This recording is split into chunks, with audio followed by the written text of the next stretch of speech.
Hubungan gelap suami dan pembantuku. Bab 85 CLBK. 2 hari sudah berlalu. Kondisi toko kami semakin stabil. Mawar Group sudah menarik hasil desain kami dari pasaran dan dapat denda dari instansi yang berwenang. Walau masih ada netizen yang menyerang kami di media sosial, tapi itu sama sekali tidak mempengaruhi pelanggan kami untuk datang ke toko serta memesan produk kami di media sosial. Lain toko kami, lain pula dengan butik Seli. Butik yang dulunya ramai didatangi konsumen, kini sudah seperti pemakaman tua. Hening tak bertuan. Hanya ada beberapa orang saja yang datang ke sana, sekedar berbelanja atau melihat-lihat. Plagiat desain kami benar-benar membuat butik itu terpuruk, bahkan hampir tutup karena sepi. "Ayah, bagaimana ini?" tanya Seli pada seorang pria parubaya yang sedang duduk di depan meja kerjanya. "Mas harus ambil tindakan. Bila terus berlanjut seperti ini, aku yakin perusahaan yang kubangun selama ini akan bangkrut. Demikian pula dengan butik Seli." Mawar yang saat itu sedang duduk di sofa sambil memijit kepalanya. "Kan sudah aku bilang, kalian boleh mengusik yang lain, tapi jangan coba-coba dengan Reno. Nah, sekarang kalian rasakan sendiri akibatnya, bukan? Aku tidak pernah berurusan dengan Reno. Malah dianya yang datang mengusik perusahaanku." "Betul, Ayah. Mana mau aku berurusan dengan Reno. Tujuan kami hanya satu, ingin menghancurkan toko Her Hadang G dan menguasai perdagangan pakaian di kota ini. Tapi nyatanya, Reno datang dan menghancurkan semuanya." "Apa hubungan Reno dengan pemilik toko itu?" "Tidak biasanya, dia turut campur urusan orang bila tidak menyangkut perusahaannya." Seli tidak tahu pasti. Yang Seli ingat, Rini pernah bekerja di perusahaan Reno sebagai asisten pribadinya. Kalau hanya sebagai asisten, tidak mungkin Reno sampai datang ke perusahaan hanya untuk membela perempuan itu. Kalian harus pastikan ada hubungan apa Rini itu dengan Reno. Setelah semuanya pasti, baru kita bisa bergerak." "Bergerak apa maksudnya, Ayah?" "Nanti Ayah beritahu kalian setelah kalian mendapat jawabannya." "Baiklah, terus bagaimana caranya agar para pelangganku itu kembali ke butikku? Aku tidak mau butikku sampai tutup, apalagi harus kalah dengan toko Her Hadang G." "Jalan satu-satunya masih seperti dulu. Usahakan bahan baku jangan sampai jatuh ke tangan mereka. Kalau perlu, paksa dan tekan Joko agar tidak menyerahkan bahan baku pada siapapun. Bagaimana kalau sampai Reno turut campur lagi? Kita tidak bakalan menang melawannya." "Kalau soal itu serahkan pada Ayah. Ayah akan menghubungi teman-teman Ayah untuk menghalau Reno. Yang harus kalian lakukan, putuskan jalur masuk bahan baku mereka untuk diproduksi." "Betul juga kata Mas. Aku akan mendatangi Erlangga. Mungkin dengan cara ini, toko Her Hadang G sudah tidak bisa berbuat apa-apa." "Ada hubungan apa Tante dengan Pak Erlangga?" "Dulu, kami adalah sepasang kekasih yang saling menyayangi. Hingga akhirnya kami harus pisah gara-gara kakekmu yang tidak merestui hubungan kami.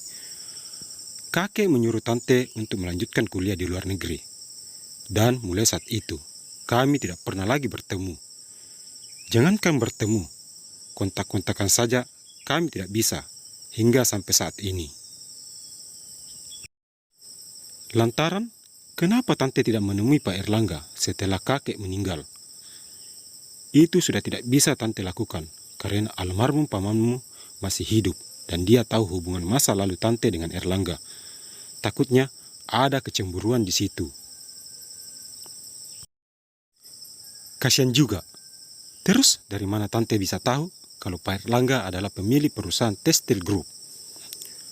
Kamu seperti tidak tahu saja dunia internet. Dengan satu kali brosir, semua berita bisa ditemukan di sana.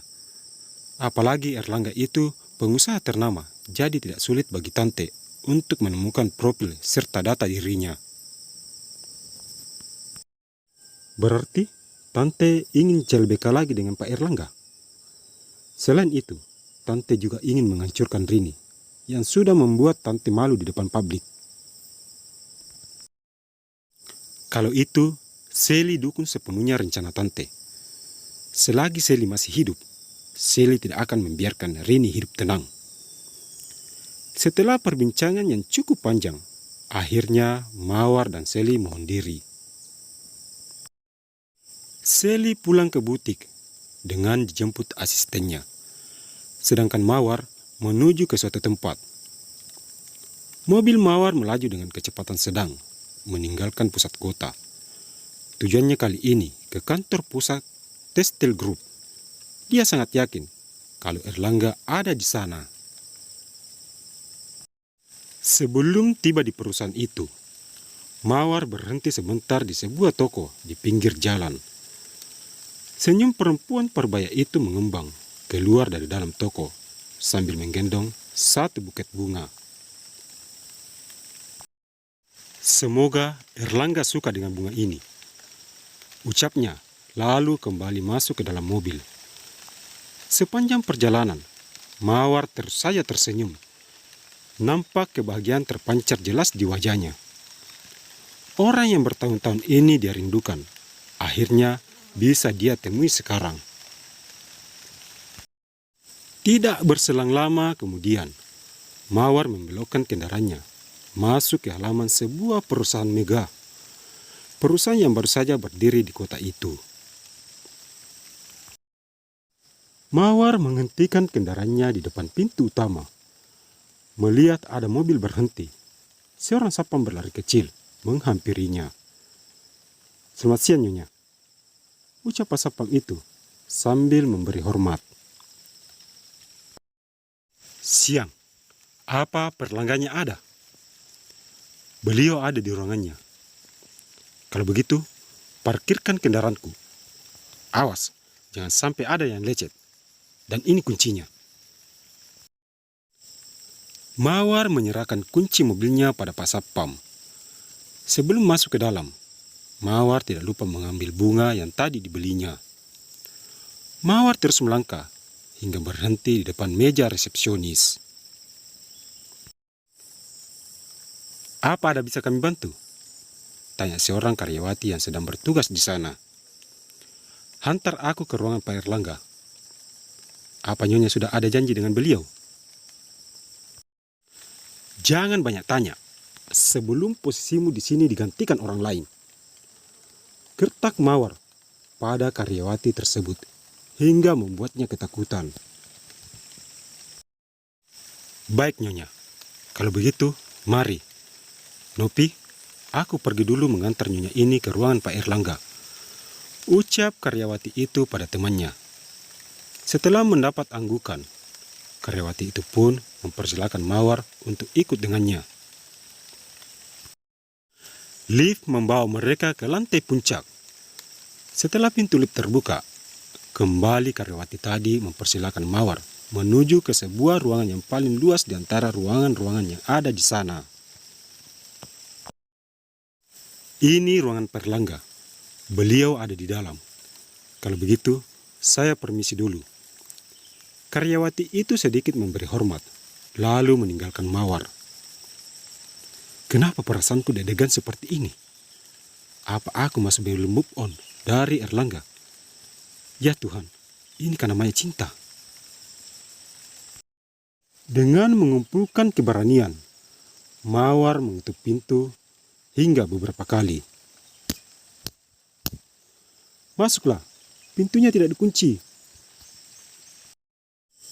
Semakin menjadi-jadilah perasaan Mawar kala itu, setelah mendengar suara yang hampir berpuluh-puluh tahun ini tidak dia dengarkan.